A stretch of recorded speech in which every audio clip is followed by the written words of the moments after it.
Bruin fans, fall is finally here. That means UCLA football is back in your life.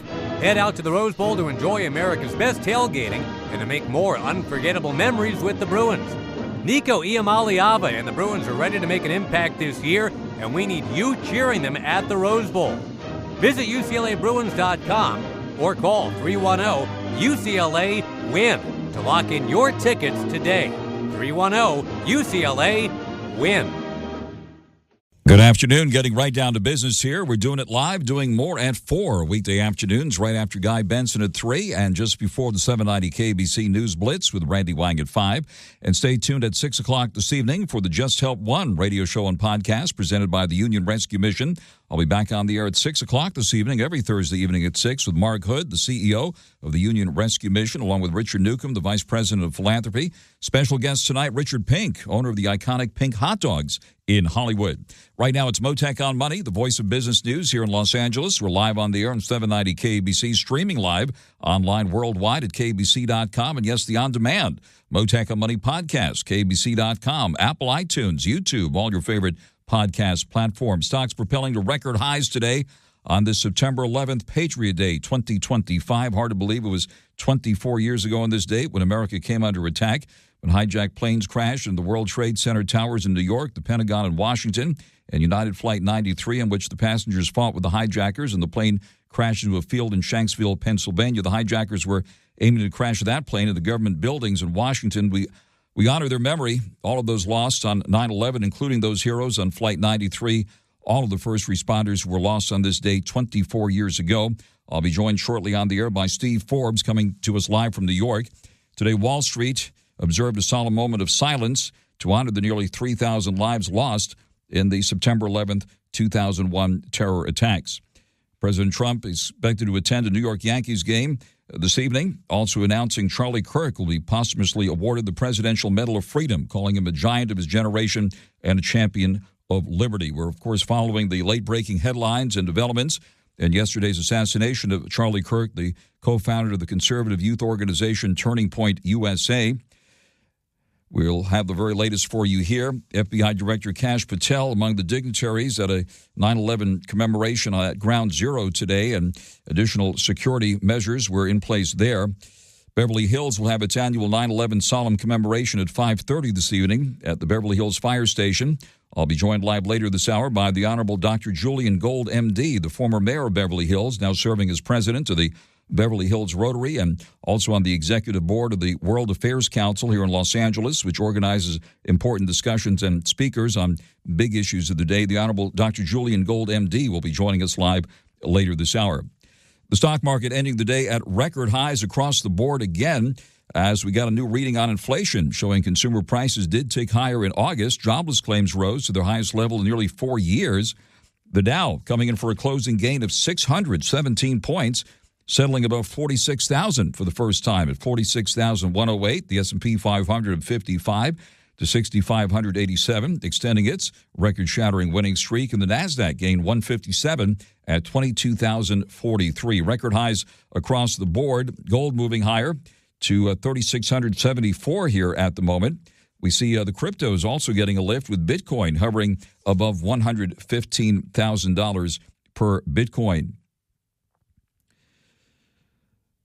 We now see traders seeing a greater than 90% chance of a quarter-point rate reduction next week when the Federal Reserve has their big two-day policy-setting meeting. Oracle, which was in the spotlight yesterday, as Larry Ellison briefly took the top spot on the billionaires list on the rise in Oracle stock, pulling back today, down more than $20 at $307.86. Looks like Larry Ellison moving back down that list of billionaires. NVIDIA shares pretty much unchanged today, despite today's big rally at 177 and change. There was a big announcement in downtown Los Angeles today. The historic Original Pantry restaurant, previously owned by the Honorable Richard J. Reardon, the late great former mayor of Los Angeles, who appeared on this program, of course, over many years. The pantry has a new owner, and the pantry plans to reopen by the end of the year. We'll get that story directly from the new owner, Leo Postilnikov, a prominent real estate investor and developer here in Los Angeles, who has stepped up to save the pantry. But first, on your money, the markets, the economy, the inflation reading out today, the whole works. Joining us live now, the one and only Steve Forbes, chairman of Forbes Media, which includes Forbes Magazine, also former Republican presidential candidate, author of numerous books. His latest is Inflation, What It Is, Why It Is Bad, and How to Fix It. Steve Forbes, thank you very much for taking the call here this afternoon. Good to be with you, Frank. Thank you very much. So much going on. First of all, it is 9/11. Will you be at the Yankees game with President Trump there this evening? Give us your thoughts here on the 24th anniversary. I think it's a reminder of the dangerous world that we live in. And also, I think that the way the American people responded in 2001 was an extraordinary display of unity and told the world, whatever you do to us, we're going to come back. We're not going to be cowed. And while a lot of mistakes were made subsequently, the nation today is stronger today than it was 24 years ago. So the American spirit was attacked, but not subdued. And now, of course, everyone's heart is heavy because of this horrific assassination yesterday of Charlie Kirk and that open-air rally in Utah, and now a lot of discussions about political discourse here in the United States. Give us your thoughts on this horrific event yesterday. Well, I got to meet Charlie Kirk years ago when he was 18, 19 years old. He just finished high school, and a man named Bill Mortimer recognized what an extraordinary man this was. And so I had lunch with Charlie Kirk, who very clearly was already, you could see at a very young age, that he had something special in him. And Bill Montgomery brought him to lunch. And Charlie decided that he was not going to go to college. He was going to start a movement to try to educate young people economically. And we saw how that blossomed over the years. What made him such a extraordinary figure was precisely he tried to reach out to young people. He tried to win people over. He tried to persuade. He just didn't yell and talk. He wanted to give his message of principle, but he also wanted to engage with people to win them over. And in that sense, I think he provides a powerful example for what we need in our society today politically and elsewhere. You can have differences of opinion, but you should debate. Charlie Kirk could be a great debater, didn't hesitate to defend his views, but he also listened and tried to bring you over.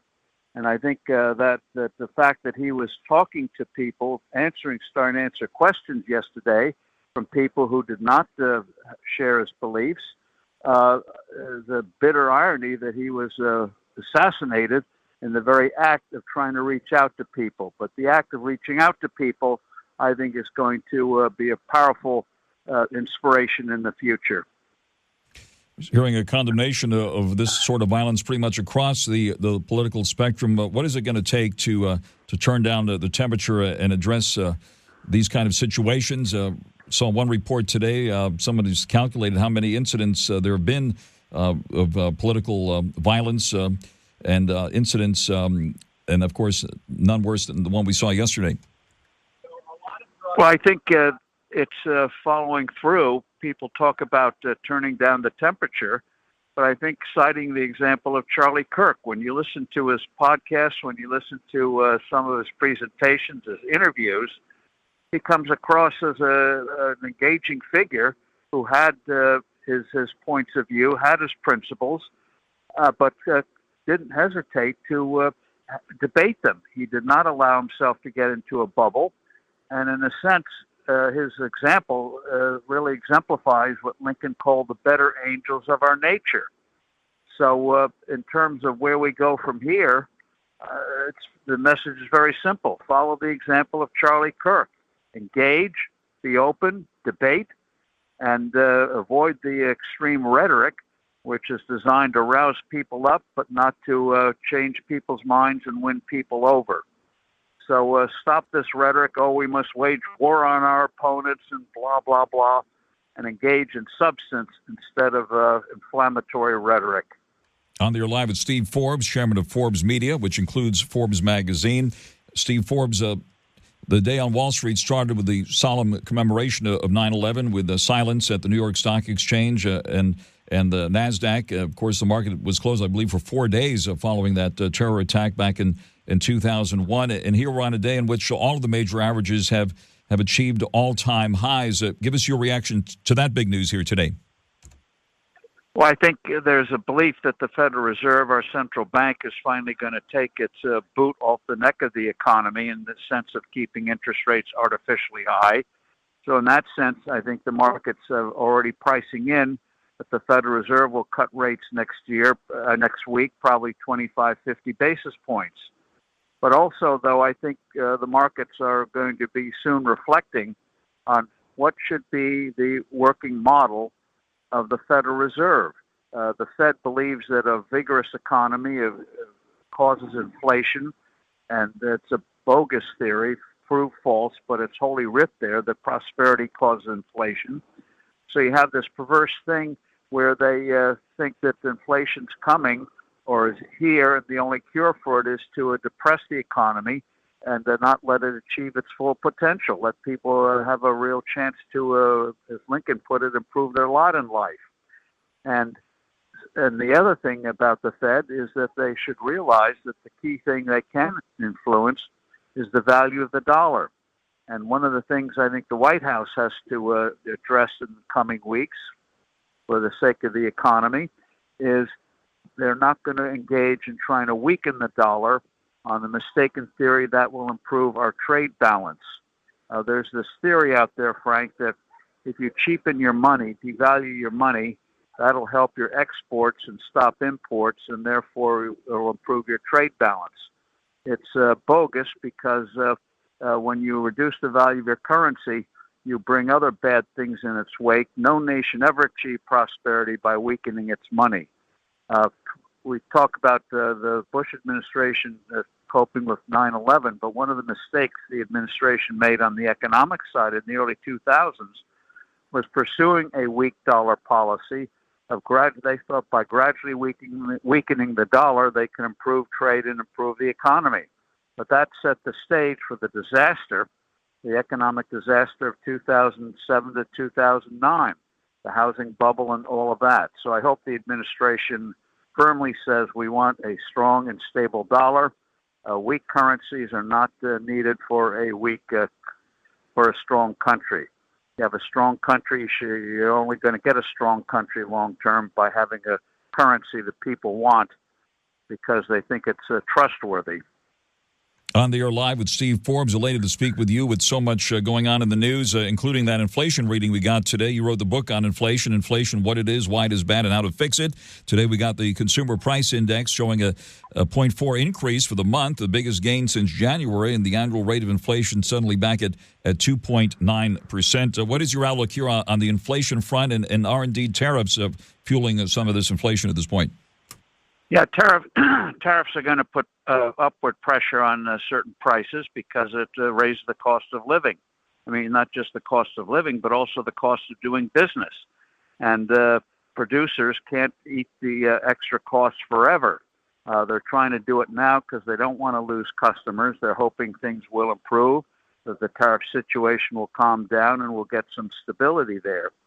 But the markets, and in terms of the markets, again, I think that the tariff situation has to be addressed and realized tariffs are a tax.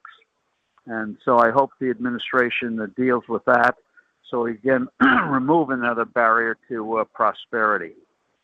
It looks like the Supreme Court's going to be dealing with the tariff issue soon, and whether Uncle Sam will have to refund close to $1 trillion in tariffs. That would be unprecedented, of course. What do you expect to happen there? Well, I think what the Supreme Court's going to do, they have some latitude here, is they will rule that under the Constitution, only Congress can enact taxes. It's one thing to put on a tariff for a short-term emergency, which Richard Nixon, for example, did back in the early 70s. He temporarily put on tariffs on imports. They went away after a few months. So I think they're going to rule that most of the tariffs that the president has put on are not constitutional. But with that, at the same time, I think they're going to rule that the money that has been raised is done and over with, and they're not going to require a refund. So going forward, I think the president's priority is going to be that he's going to try to get Congress to enact these tariffs, which I'm not a tariff man, but if you want to tax, get Congress to do it, and that way you don't have these changes that the president is engaged in, where almost each day there's some new tariff coming on or off. This way it'll be embedded in the law and people know what the rules of the game are. New York certainly back in the spotlight on this solemn Patriot Day here. Also because of the mayor's race there, with Mamdani apparently still at the top of the heap, as they say in New York, the financial capital of the world. Can you give us the very latest of what's happening there in the New York mayor's race? Well, the mayor's race so far still hasn't shown much change. As you mentioned, Mamdani is still way ahead in the polls. None of the candidates have withdrawn. And Mamdani still has been dealt by his opponents with what you might call pillow punches. Most people still really don't realize how toxic and poisonous his statements of the past and even in the present are for the city. We don't need government-run grocery stores. We don't need more rent controls. We don't need higher taxes. We don't need to gut the police and bring back crime again. But most people really don't know what he stands for, and that's what hopefully a campaign will bring to the fore. And hopefully, I think, hopefully an alternative will emerge. There's somebody who's running called Joseph Hernandez, a Cuban American, who has had great success apparently in business. He's put his hat in the ring. So far, he's had no traction, but in the next 2 months, who knows what might happen. So I don't think the race is set in stone yet. Very interesting. And we heard your name mentioned numerous times yesterday because of the Forbes billionaires list, with that drama involving Larry Ellison, who saw Oracle stock soar and his net worth went up more than $100 billion, briefly topping the list. Today, Elon Musk is back on there as Oracle stock has retreated a bit. But what's your reaction to the billionaires list changes at the top there? Well, one thing it shows is that here today, gone tomorrow. Nothing is permanent on these things. It's not as if Larry Ellison or anyone else is sitting on a pile of cash, $1 billion or $100 billion, whatever number, $1 trillion of cash. It's a market valuation. And he's been, his company, Oracle, he and his company been on a roll, and it's sort of an inspiration to those of us who are perhaps older than most of the population, that he's still going strong, even though he's of an age when typically you'd think in terms of high tech he'd be a dinosaur. Instead, he's not a dinosaur, but a dynamo. And so whether he took a hit today, big deal. Oracle has come an extraordinary long distance in the last 18 months. Steve Forbes, thank you very much for joining us live here this afternoon on Mottek On Money on 790 KABC. Good to be with you, Frank. Thank you. Thank you very much, Steve Forbes, chairman of Forbes Media, which includes Forbes magazine, author of numerous books. His latest, Inflation, What It Is, Why It Is Bad, and How to Fix It. Live with us here on Mottek On Money, 790 KABC. Mottek On Money continues, 790 KABC. Good afternoon. Record-shattering day for the stock market. The day on Wall Street began with a moment of silence commemorating the 24th anniversary of the terror attack on America back on September 11, 2001. The Dow came in for a closing gain of 617 points, selling at a record high of 46,108.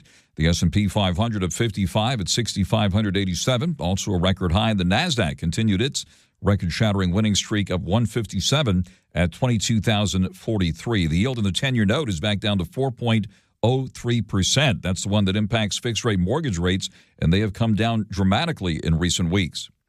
The price of gold moving a bit higher, up $1.20 at $3,674 and change. Silver hovering just above $42 an ounce, and platinum is just below $1,400 an ounce. Checking the cryptos now, we see a Bitcoin of about 700, back above 115,000.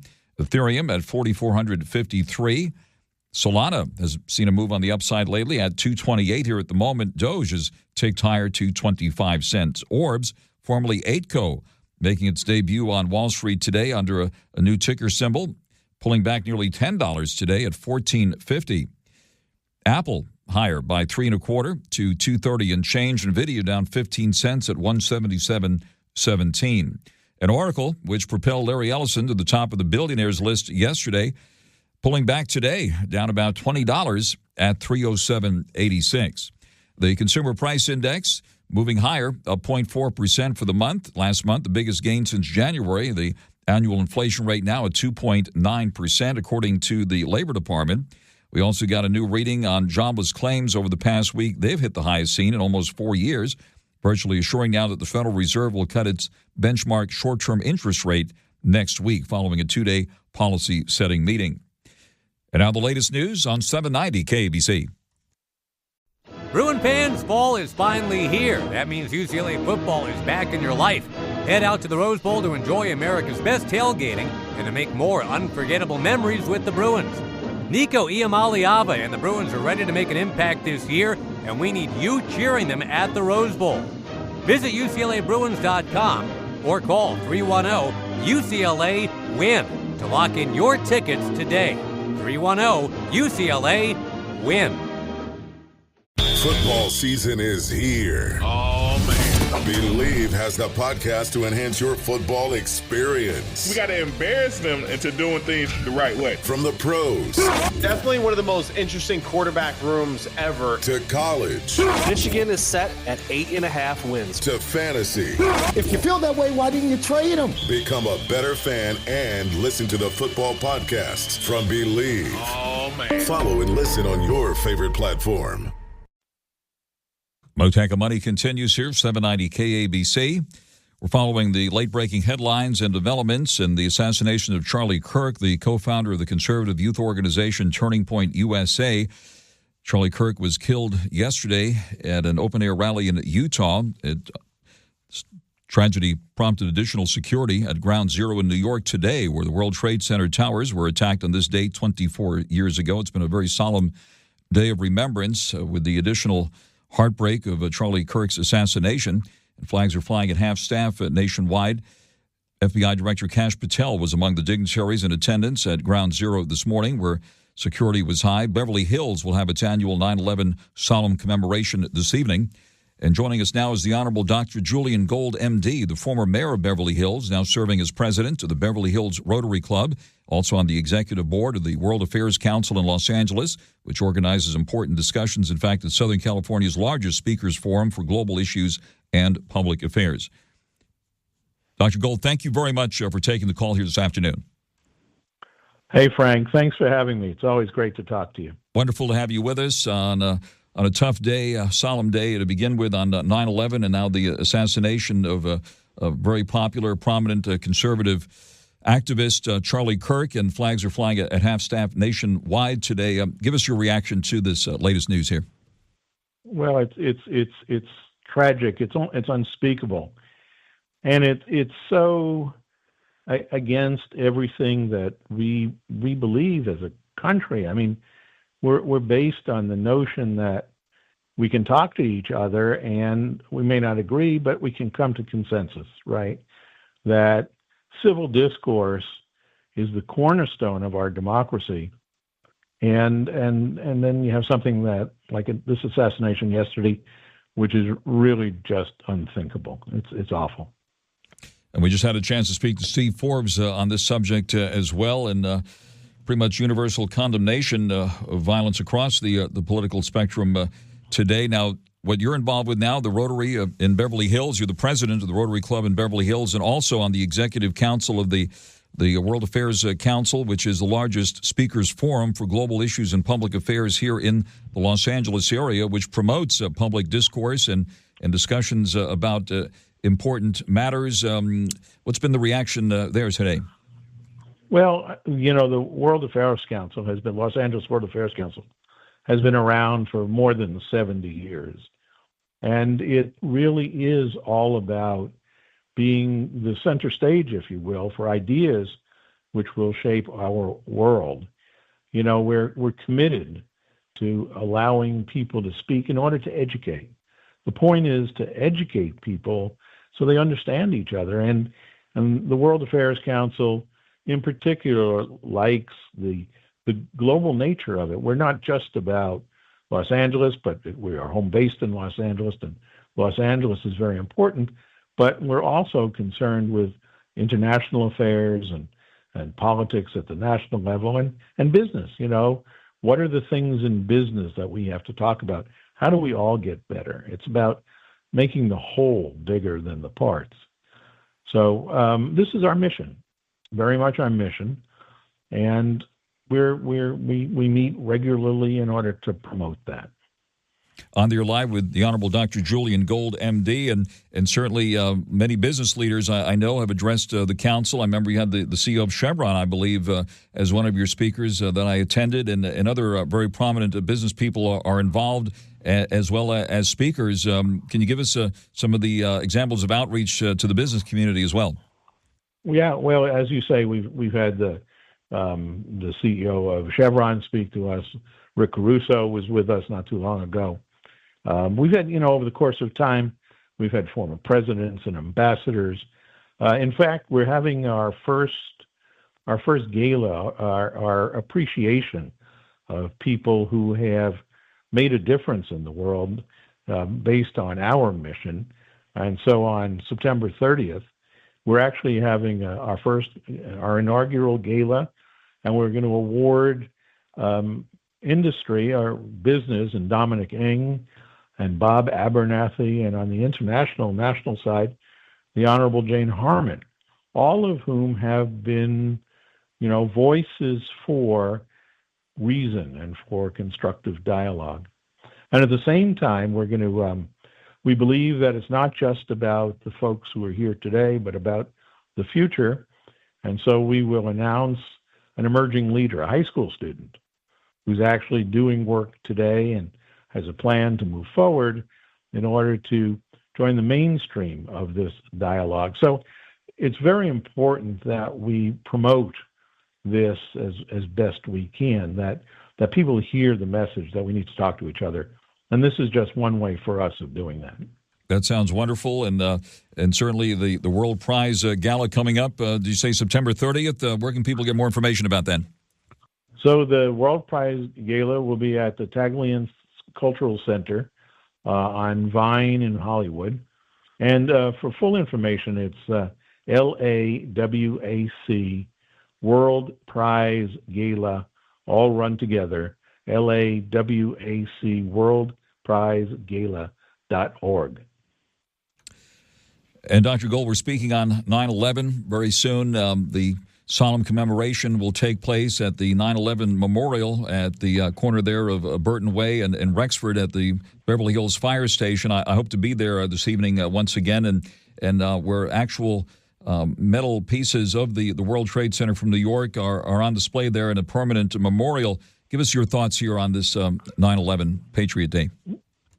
Well, this is 24 years, obviously, since 9/11. And we have this memorial now, well, maybe 20 years. I don't want to misspeak. It's been a while.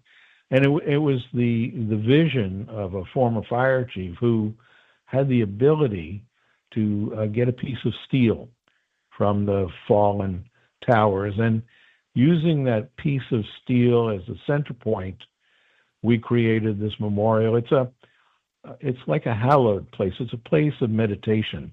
It's got the names of the victims. It's also got the Twin Towers depicted. It's got the Pentagon depicted, and of course, Shanksville depicted. It's the constant reminder, the importance of constantly remembering and not forgetting that these things have happened, and hopefully somehow learning from them, and maybe one day it will stop. Dr. Gold, thank you very much for sharing your thoughts with us here today on all these, on this important day. It's a solemn day, 9/11, and we thank you so very much. We wish you all the best with the upcoming World Prize Gala with the Los Angeles World Affairs Council on September 30th, and of course, say hi to everybody at the Beverly Hills Rotary Club. Dr. Gold, thank you very much for joining us live here this afternoon. Frank, thank you so much. I hope to see you at the 9/11 Memorial. For anybody who's in our neighborhood, it starts at 5:30. That's wonderful. Dr. Gold, thank you very much. Burton Way and Rexford. The Honorable Dr. Julian Gold, thank you very much for joining us, the former mayor of Beverly Hills, live with us here on Mottek On Money on 790 KBC. Bruin fans, fall is finally here. That means UCLA football is back in your life. Head out to the Rose Bowl to enjoy America's best tailgating and to make more unforgettable memories with the Bruins. Nico Iamaleava and the Bruins are ready to make an impact this year, and we need you cheering them at the Rose Bowl. Visit UCLABruins.com or call 310-UCLA-WIN to lock in your tickets today. 310-UCLA-WIN. Hi, I'm Joe Saul-Sehy, host of the Stacking Benjamins podcast. Today, we're going to talk about what if you came across $50,000. What would you do? Put it into a tax-advantaged retirement account. The mortgage, that's what we do. Make a down payment on a home. Something nice. Buying a vehicle. A separate bucket for this addition that we're adding. $50,000, I'll buy a new podcast. You'll buy new friends. And we're done. Thanks for playing, everybody. We're out of here. Stacking Benjamins. Follow and listen on your favorite platform. Big announcement in downtown Los Angeles today. The historic Original Pantry restaurant, previously owned by the Honorable Richard J. Riordan, the late great former mayor of Los Angeles, has a new owner. The pantry closed about 6 months ago at its iconic location on Figueroa Street in downtown, where it had been there for more than 100 years. Well, it's still there, and the big news is the pantry has a new owner. And joining us now is the new owner, Leo PUSTILNIKOV, a prominent real estate investor and developer here in Los Angeles who has stepped up to save the pantry. Leo PUSTILNIKOV, tell us about your big announcement. I mean, the announcement is it's coming back. The workers are coming back. The pantry's coming back. And I think a lot of Angelenos are excited for that. And I am as well. Tell us how it all came about. Of course, the pantry was famously owned by the Honorable Richard J. Riordan, the former mayor of Los Angeles, who passed away a few years ago. Mayor Riordan, of blessed memory. Now, tell us how you ultimately acquired the pantry and how this all came together. So I read about and you're right, the former mayor, who was a wonderful man who loved L.A. like few others do, bought the pantry to preserve it. And when I read about the issues it was having post his demise, I thought it was an opportunity to continue his legacy. And so I reached out to the people I know to see who they knew at the Riordan Foundation. I reached out to the union, and we had discussed bringing back the employees and purchasing it, and fortunately it all worked out. That's wonderful. So you tell us about the event this morning. You were there with some of the union members, right, who've had been working at the pantry until it closed, about 6 months ago, and now the exciting news that it's going to be reopening by the end of the year. Yeah, I got to meet about 20 of the employees, all of whom are excited to come back, hopefully at the end of this year. Some of the employees, from the employees I met, there were only 3, I think, that worked there for less than 10 years. And 2 of them were approaching 50 years of employment at the pantry. So I'm very excited to bring them back and to see them complete their working careers at the pantry. That's so wonderful. So you really have a heart and a heart for Los Angeles and for the legacy here. How did that come about? Tell us about your love for L.A. I mean, look, I came to L.A. a little over 35 years ago, and L.A. has been a wonderful home to me and my family, and I want to give back where I can. So this is an opportunity that presented itself, much like the Skid Row Housing Trust almost a year ago today. Tell us more about that as well, and about what you're doing there in the heart of downtown Los Angeles as one of the major real estate investors and developers now in the downtown core, including the Skid Row area. Tell us about that. We're doing what we can to improve the living conditions and give the residents opportunities to advance.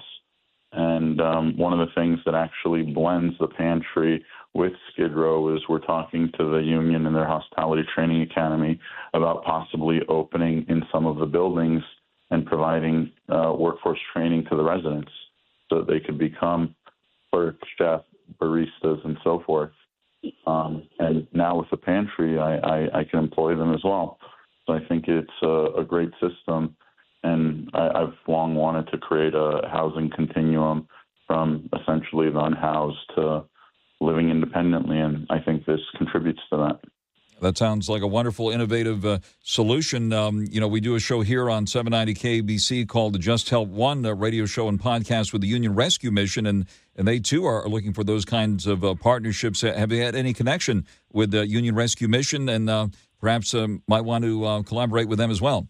It's funny because some of my properties are adjacent to it, but no, we haven't spoken, I don't think. All right, we'll make sure we get a connection going here. You heard it first here on Mottek On Money on 790 KABC.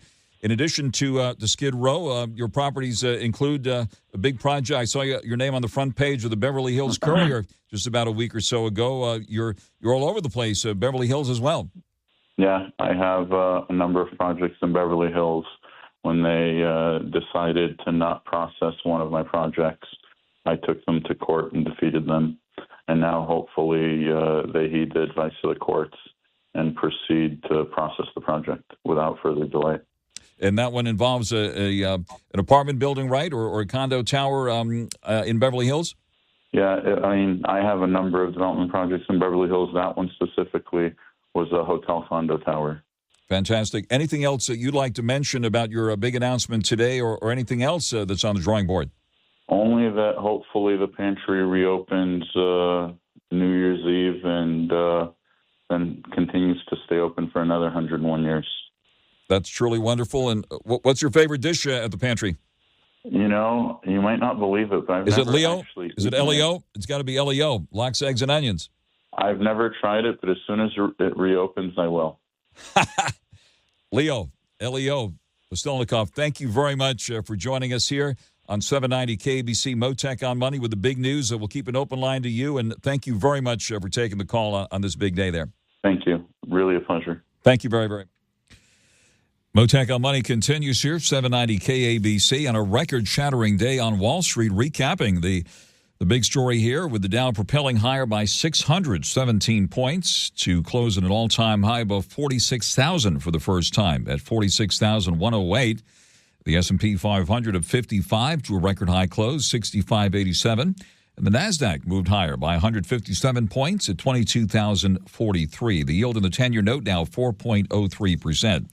Markets reacting to the latest readings on the economy, pointing to a rate cut for next week when the Federal Reserve policymakers get together for a two-day policy-setting meeting. It's widely expected now that the Fed will cut short-term interest rates by a quarter percentage point, maybe even a half percentage point. Based on what we got today, the Consumer Price Index, for example, posted a 0.4% increase for the month of August, the biggest gain in inflation since January, putting the annual inflation rate now at 2.9%. The Labor Department reported a surprise increase in weekly jobless claims to 263,000. That's the highest since October of 2021, coming off in the midst of the pandemic days. These reports will provide the final pieces of the puzzle that the Federal Reserve will review at their two-day policy-setting meeting that will wrap up on September 17th with the decision on interest rates. And again, the expectation is a rate cut of at least a quarter point.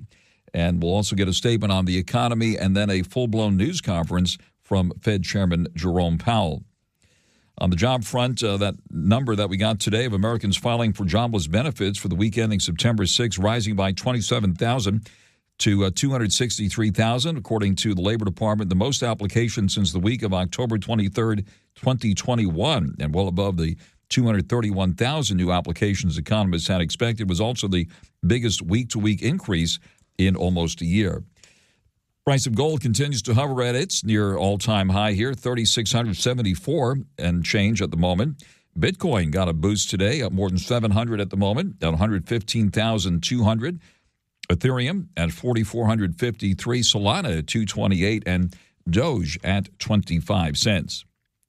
Stay tuned now for the 790 KBC News Blitz with Randy Wang at 5, and I'll be back at 6 o'clock this evening for the Just Help One radio show and podcast presented by the Union Rescue Mission, along with the URM CEO Mark Hood and the Vice President of Philanthropy Richard Newcomb.